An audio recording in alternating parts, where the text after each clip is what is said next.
नमस्कार, छायाज रेसिपीजमध्ये आज आपण पोहे आणि रवा यापासून खूप वेगळी आणि मस्त रेसिपी बनवतोय जी तुम्हाला नक्कीच आवडेल। चला तर बनवायला सुरुवात करूया। तर इथे मी अर्धा कप पोहे घेतलेत। जाड किंवा पातळ कोणतेही पोहे घेऊ शकता। इथे मी पातळ पोहे घेतलेत। पोह्यांमध्ये पाणी घालायचे आणि पोहे 2 वेळा स्वच्छ धुवून घ्यायचेत। इथे मी 2 वेळा पोहे धुवून घेतले आणि यानंतर यातलं पाणी काढून टाकले। आता हे पोहे असेच बाजूला ठेवून देऊया। इथे दुसरा बाउल घेतलाय, यामध्ये अर्धा कप रवा घ्यायचा आहे।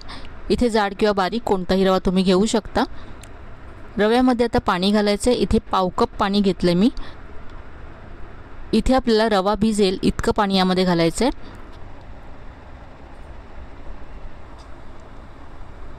अर्धा कप रव्यासाठी इथे मी पाव कप पाणी यामध्ये घातलं।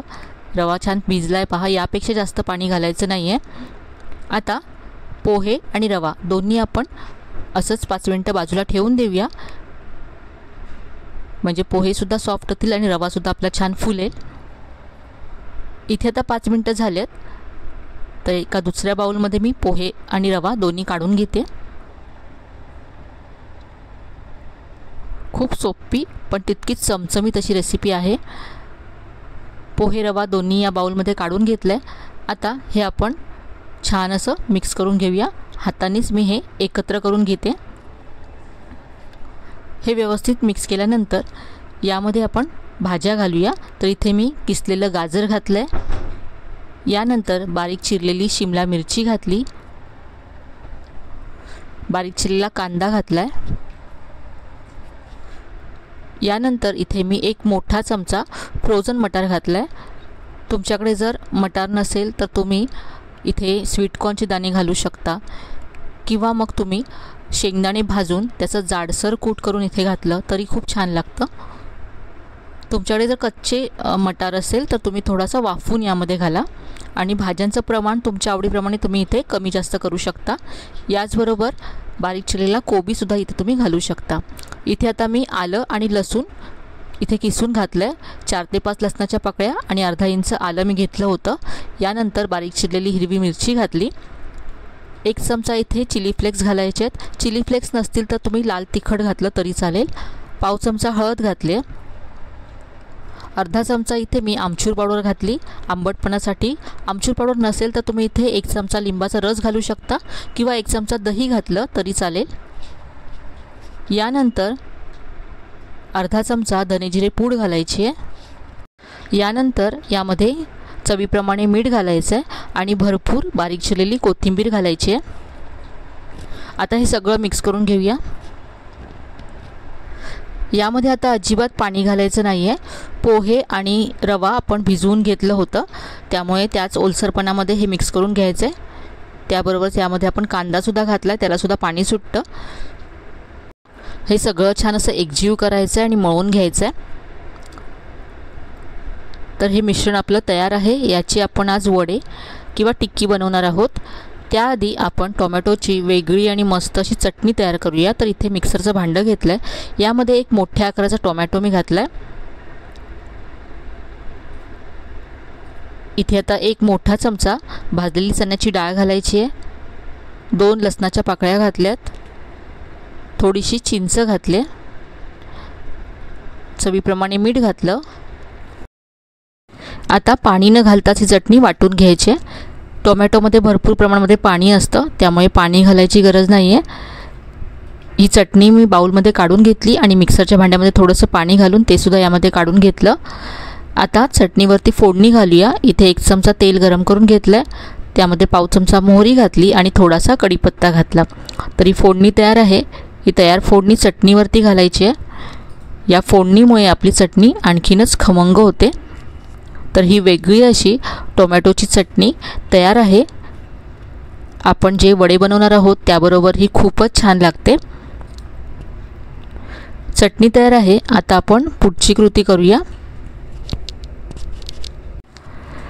हाताला तेल लावून घ्यायचं आहे आणि हे जे मिश्रण आपण तयार करून ठेवलं होतं त्याचे आता आपल्याला वडे तयार करायचे आहेत किंवा टिक्की बनवून घ्यायची आहे। तर आज ह्या टिक्क्या आपण शॅलो फ्राय करणार आहोत, त्यामुळे थोड्याशा अशा चपट्या करायच्या।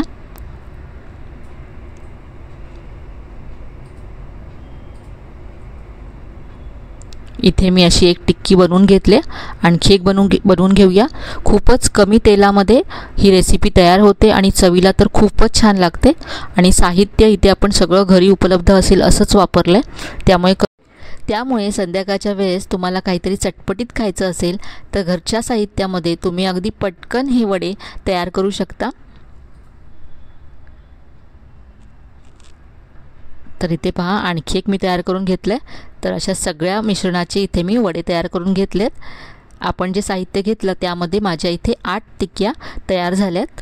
आता या आपण शॅलो फ्राय करून घेऊया. तर इथे मी पॅन गरम करत ठेवला होता. त्यामध्ये 2 ते 3 चमचे तेल घालायचे आणि यावरती या टिक्क्या घालायच्यात. आणि आता गॅसची फ्लेम मीडियम ठेवायची आहे.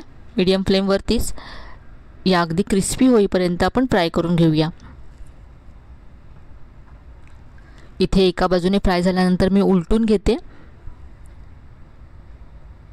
खूप मस्त रंग आला टिक्क्यांना. आता आपण ह्या दुसऱ्या बाजूने सुद्धा फ्राय करून घेऊया. यामध्ये रवा पोहे आहेत त्यामुळे ह्या खूप छान क्रिस्पी होतात. आणि भाज्या घातल्या त्यामुळे खूप पौष्टिकसुद्धा आहेत. दोन्ही बाजूने अगदी खरपूस अशा या टिक्क्या मी शॅलो फ्राय करून घेतल्यात.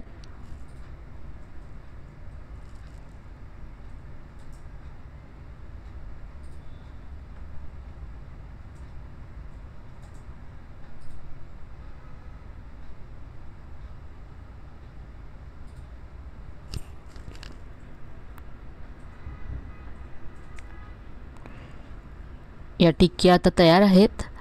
आपण काढून घेऊया.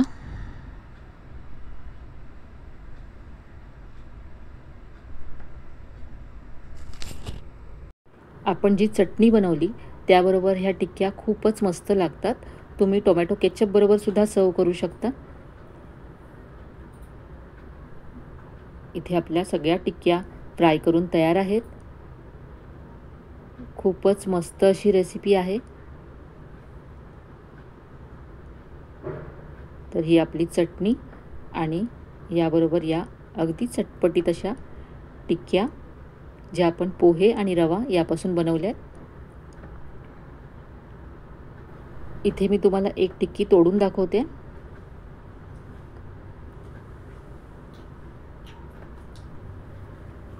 वरून क्रिस्पी आणि आतून सॉफ्ट अशी टिक्की तयार झाली. आजची ही रेसिपी तुम्हाला कशी वाटली कमेंटमध्ये कळवायला विसरू नका. रेसिपी आवडली असेल तर व्हिडिओला लाईक करा, शेअर करा. चॅनलला अजून सबस्क्राईब केलं नसेल तर नक्की सबस्क्राईब करा. चला तर मग पुन्हा भेटूया अशा छान छान आणि नवीन नवीन रेसिपीसह. तोपर्यंत धन्यवाद.